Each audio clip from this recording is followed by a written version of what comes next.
아이고, 이 영상을 여러분들이 클릭했다는 것은 수사를 받고 있던지 고소를 당했던지 여튼 지금 위기에 처해져 있다는 것인데요. 안타까운 마음을 금할 수 없지만 어려움에 처해져 있는 여러분들을 위해 제가 10여 년간 형사 전문 변호사로 생활하면서 얻은 꿀팁을 알려드리도록 하겠습니다. 제가 형사 전문 변호사로 활동하면서 이렇게 로펌의 대표까지 될 수 있었던 것은 형사 사건에서 숱하게 무죄를 받아왔기 때문이에요. 그래서 집중해서 들으시길 바랍니다. 감히 말씀드리지만 제가 무죄라고 판단한다면 무죄 받을 자신이 있습니다. 저는 사건을 보고 제일 먼저 판단하는 것이 이거는 무죄가 될 수 있겠다. 혹은 이거는 무죄 주장 안 하는 게 좋겠다. 오히려 무죄 주장하다 괘씸죄로 처벌 더 받겠습니다. 그러니까 요 판단을 정확하게 해주는 것이 능력 있는 형사 전문 변호사의 이제 가장 중요한 요소거든요. 자, 그래서 제가 무죄라고 일단 판단한다면 웬만하면 무죄가 나왔던 것 같아요. 그래서 여러분들이 형사 사건에 휘말렸다면 우선 간단한 전화 상담이라도 받아보시고 큰 방향부터 정하시는 게 좋을 거예요. 자, 그러면 제가 형사 전문 변호사로서 활동하면서 얻은 무죄 받는 꿀팁을 대방출하도록 하겠습니다. 저는 정성원 변호사입니다. 첫 번째, 경찰을 믿지 마라. 경찰이 제일 자주 하는 말이 뭔지 아세요? 별거 아니에요, 이거. 이런 거 가지고 처벌 안 해요. 이거 벌금 조금 내면 끝이에요. 이런 말들을 제일 많이 합니다. 이러한 말은 수사 기법 중에 하나예요. 상대방 안심시켜가지고 그러면 내가 변호사 선임 안 해도 되겠네. 경찰이 처벌 안 받는다는데 이렇게 변호사 선임을 안 해도 되게 만들고 자백을 유도시키는 발언입니다.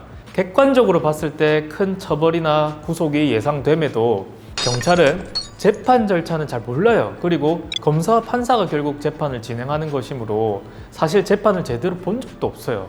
따라서 여러분들은 경찰 말하는 거 반대로 생각하시면 돼요. 경찰이 별일 아니다 라고 했다면 반대로 해석하세요. 경찰이 별일 아니다 라고 말해서 나를 안심시켜 가지고 자백을 받아내야 되는 사건이구나. 정확한 현실 파악을 하셔야 됩니다. 자, 두 번째, 휴대폰을 뺏기지 마라.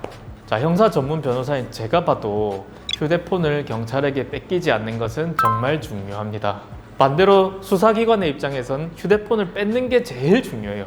여러분이 만약 휴대폰을 안 뺏기고 수사에서 진술을 거부하신다면 여러분들이 사고를 만약에 쳤다 하더라도 거의 절반 정도의 죄가 입증하기 쉽지 않을 겁니다. 변호사님, 핸드폰을 내놓으라고 했는데 너 주기 싫어 해도 사실상 크게 상관없는 거예요?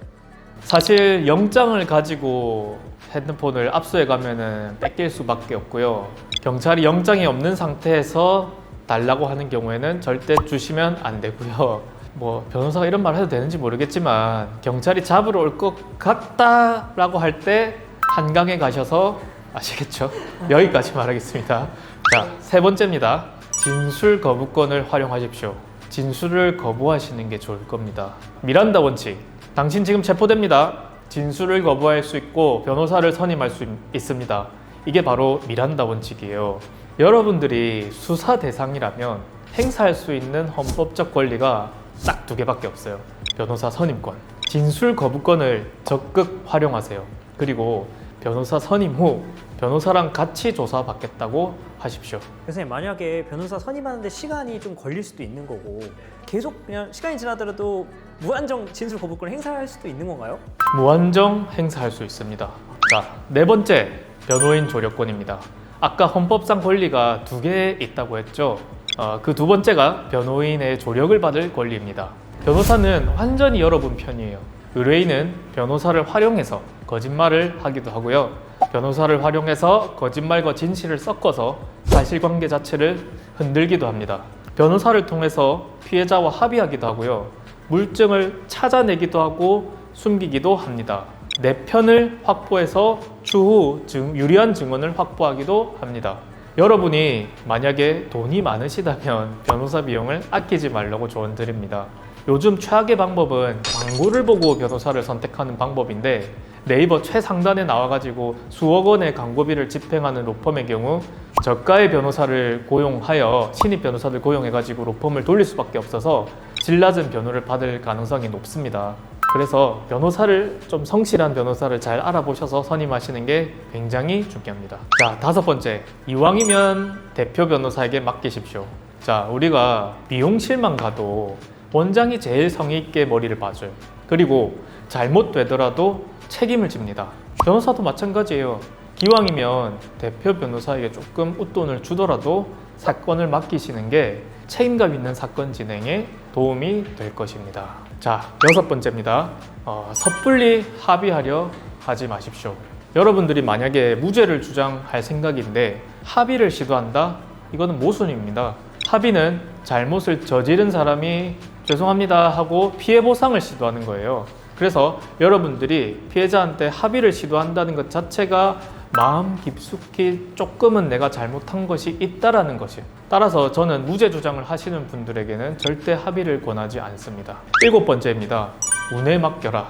자, 솔직히 말씀드려서 무죄는 운이 좀 따라줘야 돼요. 자, 한번 생각해 보세요. 경찰도 죄가 있다라고 해서 수사를 시작했고 검사도 자기 직을 걸고 기소를 했는데 그걸 판사가 죄가 없다고 판결하는 게 흔한 일일까요? 결코 흔하지 않습니다. 대한민국 형사재판 1000건이 있으면요, 그 중에 통계적으로는 5건이 무죄가 나옵니다. 0.5%, 무죄 확률이 0.5%예요. 그래서 물론 굉장히 확률은 낮지만 저는 노력하는 사람에게는 운이 따라온다고 믿거든요. 제가 앞에 말했던 6가지 조건들을 숙지하시고 최선을 다하십시오. 그리고 나머지는 운에 맡기세요. 그만큼 무죄는 어렵습니다. 그렇기 때문에 여러분들이 무죄 경험이 많고 저처럼 무죄에 자신이 있는 변호사를 선임하는 것이 매우 중요하다 할 것입니다. 자, 이상 형사 전문 정성원 변호사였습니다. 여러분도 만약 무죄를 내가 한번 받아보고 싶다, 나는 무죄를 받아야 된다 라고 생각하시는 분들이라면 저에게 반드시 연락 주시길 바랍니다. 지금까지 시청해 주셔서 감사하고 좋아요, 구독 부탁드립니다. 감사합니다.